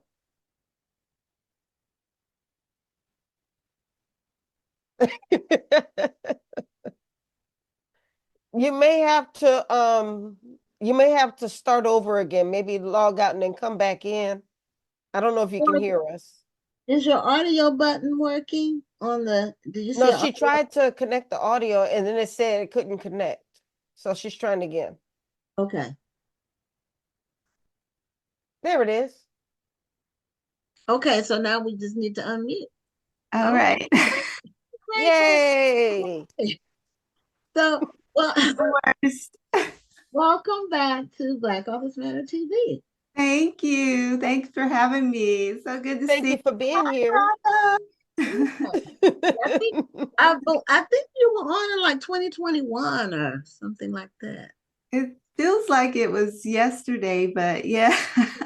Yeah, I didn't check, but it wasn't any later than 2022. That I know. It wasn't 2023 or this year. So, Yeah. but because when the what passes as love, I read it, but I don't remember if I read it before you came on or after you came on. But I really enjoyed it. Yeah, it was What Passes as Love. That was my first historical fiction. Right. So now. And now you have a new book out called, do you have a copy of it? I do. The Secret Very good. Keeper The Secret Keeper of Main Street. Yes. This was so much fun to write, but yes, this is the second one. It's based in 1954. My fictional town, Mendel, Oklahoma, because I didn't want to make anybody in my family mad at me. So I made up a little small town that represented a couple of different little spaces. And it's set in the Jim Crow era and about a young woman who is a dressmaker. She designs gowns and she does alterations, and she also has the ability to know whether or not a bride is marrying her true love. Oh, wow. Yeah. Okay, so it's like a mystical aspect to it. I'm about to say, does it depend on the type of dress she asks for? Was it like the bride that she get? It's a mystical mystery of a dressmaker. Yeah. But no, you know what? I was a dressmaker for many, many, many years. And so this story was just dying to come out of me. And yeah, I loved it.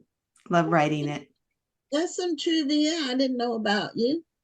I thought weren't you in the fashion industry?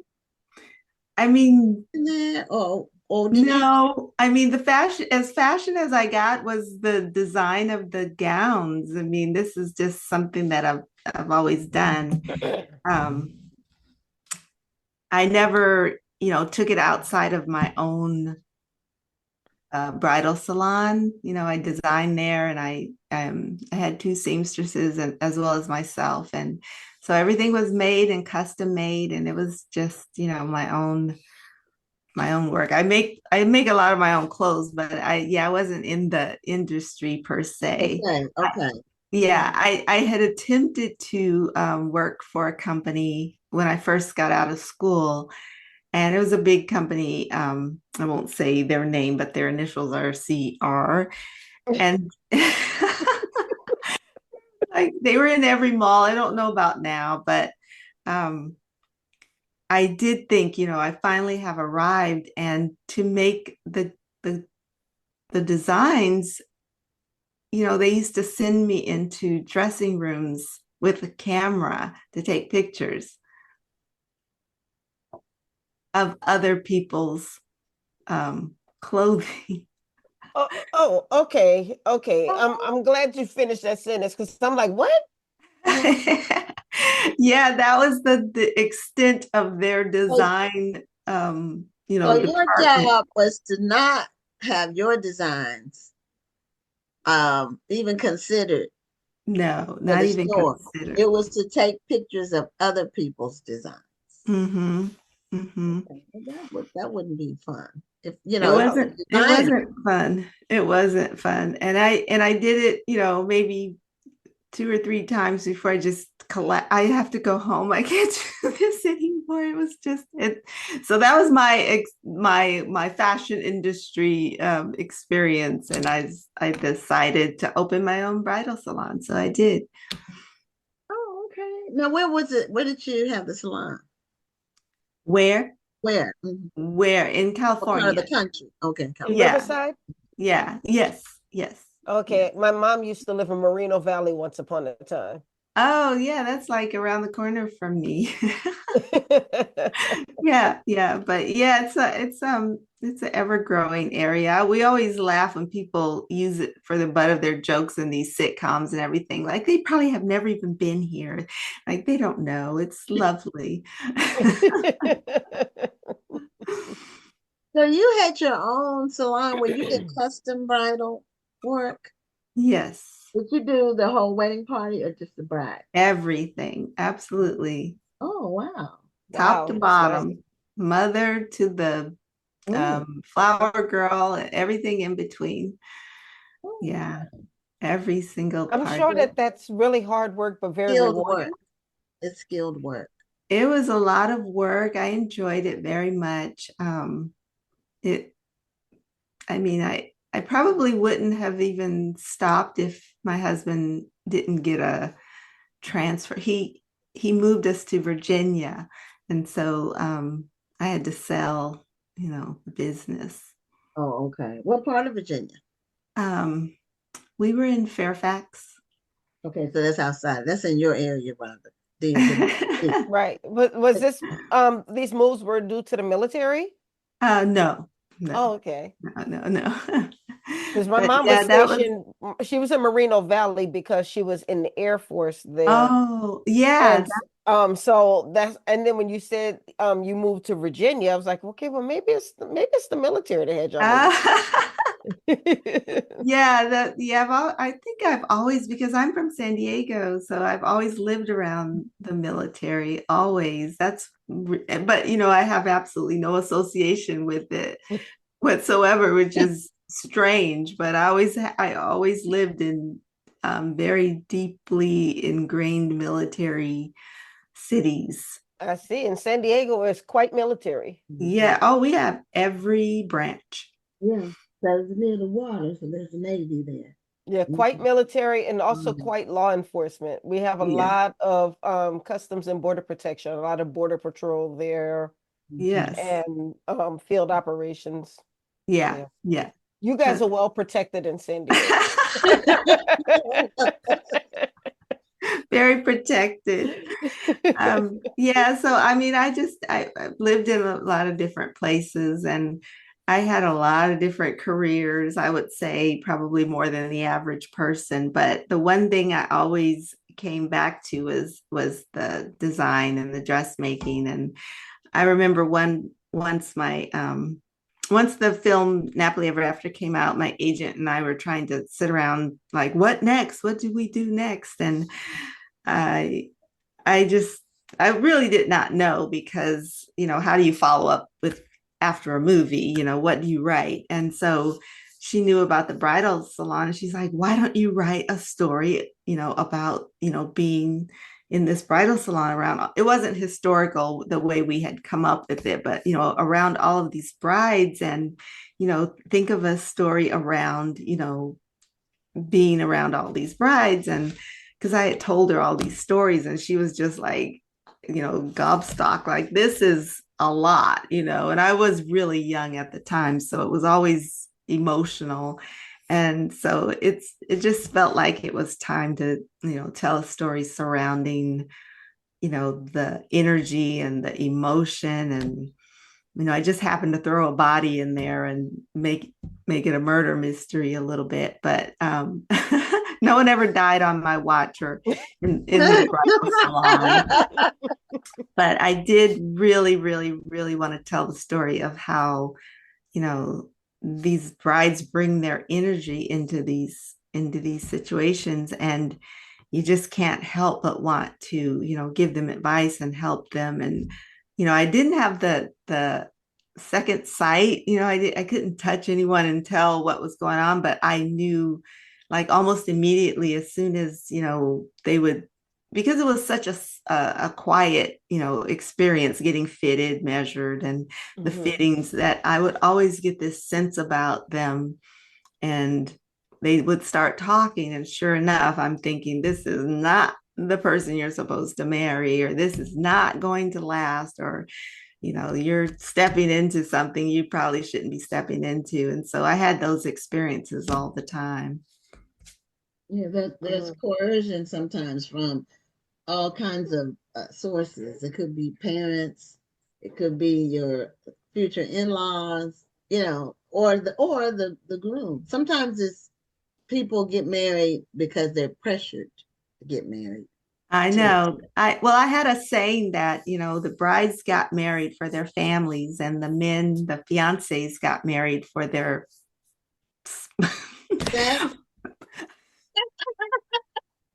for themselves. Okay. All right. Well, yeah, same thing. So there was always that element that, sometimes I would ask, are you doing this for you? Or are you doing this for your family? That can be true. I know that was true for my first one. It was for the family. But first one was for the family. It didn't take a long time. You have to get married because you want to be married to the person and you see your future with the person. So, yeah. So I've been married for 32 years now. Oh, congratulations. Yeah, 32 years. So you That's have beautiful. to want to be with the person that you and see yourself having a life with the person in the future. Yeah. Well, I mean, and in the story, I have to say, my character Bailey did her best to try to talk to these brides, is this really what you want? And they always believed it was best. It didn't matter, whether they were in love or not in love, it was what was best for them and their families. And I don't think, a lot has changed, but, it's it's definitely one of those situations where you have to say the most minimalist thing. You don't want to be that person that tries to influence someone's decision. Yeah, because you don't want to be blamed either way. Right. Right. And so, a lot of times for the family is really like their expectations is what it comes into it. And so we live and learn. Yes. Yes. Not every definitely. decision is the right one on the first time, just life is choice driven, and some choices are hopefully on balance we make many more good choices than we do bad. Right. Yeah. Right. And life is long, like you said, there's chances to move on. Yeah. So. And sometimes you have to take them. Yeah. That's what Say it. So do you think you'll ever make this book into a movie? Well, it's of course the dream, of course, always. And it's, being batted around. So, but it just takes absolutely the longest time. I mean, it takes a year and a half for me to write a book. And, it is nothing compared to how long a film, or should I say a Black film, has to go through the struggle of getting made. It's just a little bit longer, I think. Well, happily ever after. Yeah. What was it like to actually see that story in film? And were you happy with the way, because the book is never going to be the same as the movie. As much as we want the movie to be just like the book, it's never going to be exactly the same. But do you think they did a good job of depicting your story? I do. That was, gosh, it took forever for me to finally see it. I think I hadn't seen it until I read the script over and over. They had like 10 different versions of the script, but I didn't see the movie till probably month before it came out. And so I had already, thought the worst and imagined it just being awful. And so when I finally saw it, I was just like, oh, thank you, God. It was, it was just everything, I dreamed of on the good dreams, when I had the good dreams, not the bad dreams. It was just really, not the nightmares. yeah, not the nightmares. It was like everything I imagined it being. And I was there for the filming on set, so I got to see a lot of the characters and everything taking shape, and it still didn't capture it edited and put on screen, and all the beautiful music. It was just, yeah, it was a dream come true. It was perfect to me. And yeah, it was kind of hard listening to, not, reading the things on Twitter, like, oh, Napoli. I mean, they were like, most of it was good. I would say 7 out of 10 was good. But it's always those 3 that you look at. who are just like, really, really brutal, just heartless. Yeah, brutal. It's a good word. Say you didn't like something without just like being, putting a butcher knife in and trimming it. Yeah, it was hard hearing some of that stuff, but I was just like, what movie are you watching? It was great to me, So that's just how I felt about it. And and I still, get that kind of feedback. It's like, this is my favorite movie when I'm sick or when I'm feeling down. This is the movie that I watch. And it's just one of those things I hope carries on. And they were talking about doing it part 2 and a series and all of those things. They're still in, like I said, it takes forever for anything to happen. So they're still in, being batted around. Possibility. So. Mm-hmm. Now, how many Napoli books were there? 9. That many? Wow. I thought 9. You were going to say 3 or 4. Wow. So the Napoli books, okay, I know they all have Napoli in the title somewhere. Do all of them have that? No, I can name them all. Napoli Ever After. Okay. Would I Lie to You? Not Napoli in the title. Never mind.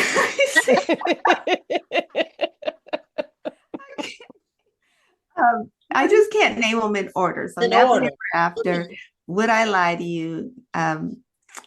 Napoli Married, Napoli in Love, Napoli Entangled, Napoli About Us,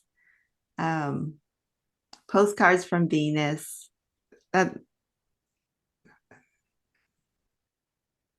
Napoli in Bloom. I don't know if that was 9, but I didn't even realize there were 9 books. Yeah. I think I've lost track of the 4th one. That's why I thought it was only 4. Like the one with Married in the title.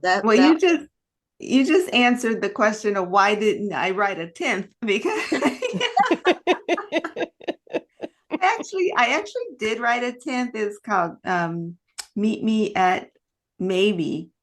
And I was just so frustrated. I was like, when people would be like, when's the next book coming out? Well, did you read the 4th or the 5th or the 6th or the 7th or the 8th? I know there were other books you could be reading while you're waiting on this next book. Right. So I was just like, I'm not. I finished it, and everything was done. And I just said, I'm going to save it. Maybe, for the next movie or series, when it comes out, people have more interest. But for now, I really wanted to do historical fiction. I had wanted to do historical fiction probably after the 3rd book, but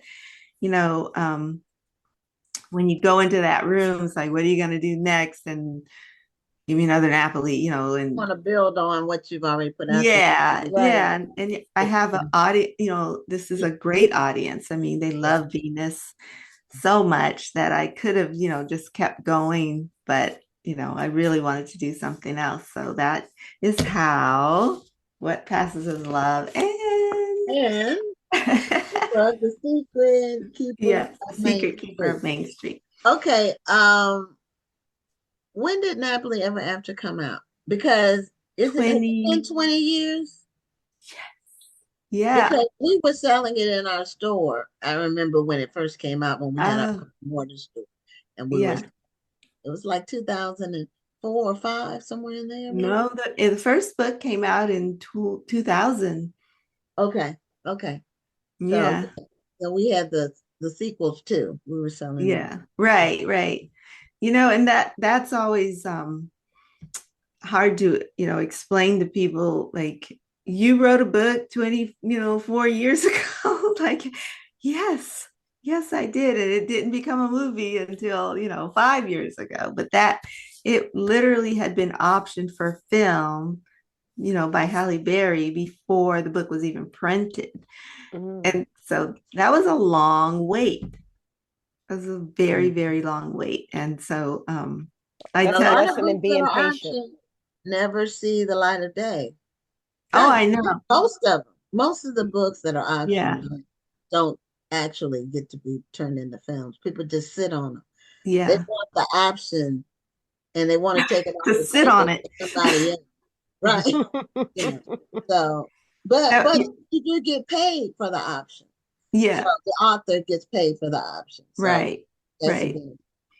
Yeah. It's like the Earl's Supremes, the Supreme. Yeah, the Supreme, the one that's on, is it on Hulu and Netflix now? I think so. I Yeah, think but it's not about the not about the group. right. Right. Yeah. But that was optioned like very close to well, mine kept getting re-optioned, but that one was optioned, I think, in 2004, and it just came out. So it was 20 years as well. But that is kind of like the thing I was saying about, a certain, skin tone. That just, we've got to wait. We just have to wait. And I don't know what they're doing in there, but it just takes longer. The Emperor of Ocean Park is another one. That one took about 20 years. Yeah, that came out a long time ago. So Look at it back. I don't know if I have the platform. I can't remember what it's on. Seems like whatever it's on, I don't have. MGM, I saw it. It was good. Okay, I think I had a 7-day free trial, and I saw some other stuff in the 7 day app, because I didn't want to do a long-term commitment. So I might go back and do a short term, like 1 month, and then turn it off. Because I don't want to have like gazillion streaming services, Yeah. I try to limit it to 4, or so. And so anyway, Trisha, I'm so excited that you're still writing after all these years. Thank you. And you followed your passion of doing historical fiction. And show us the book one more time. Yeah, yes. The dress. I wanted to see how she was dressed. Oh. Yeah. She had the white gloves and the purple on. So, yeah.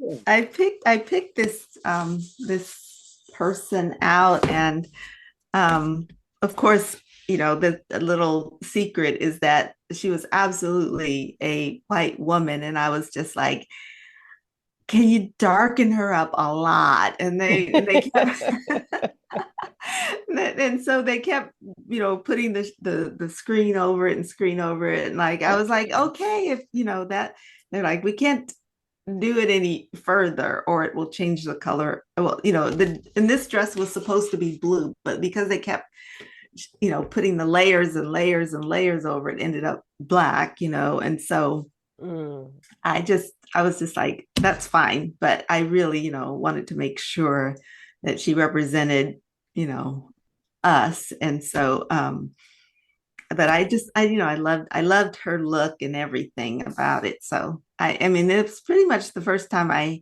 got asked or was so involved, even in the cover. I never got asked about the covers for the Napoli books, although I loved them all, even when they redid the covers with the afros and the flowers and everything. I think that was in 2015. I love those covers too. So, but this was the first time I got to be involved in the cover. And so really proud of it. I'll show it again. At the end of the show. So thanks so much, Trisha, for being on the show, and continued success to you. I've already ordered my copy of your book. It hasn't come yet. I was hoping it would be here by the day. Oh, thank you for having me. I'm glad you guys still have this great show. It's important.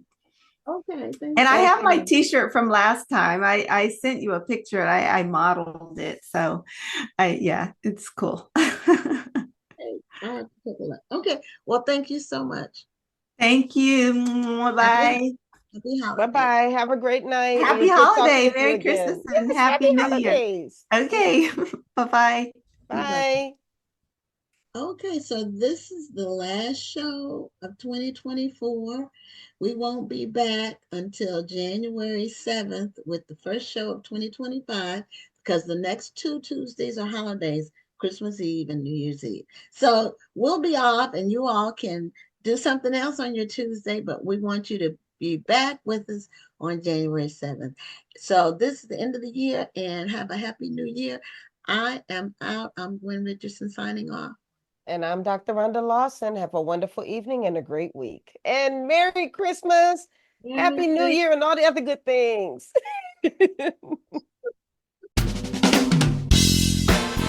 Thank you for tuning in, and join us next Tuesday at 7 p.m. Central, 8 p.m. Eastern for another edition of Black Authors Matter TV.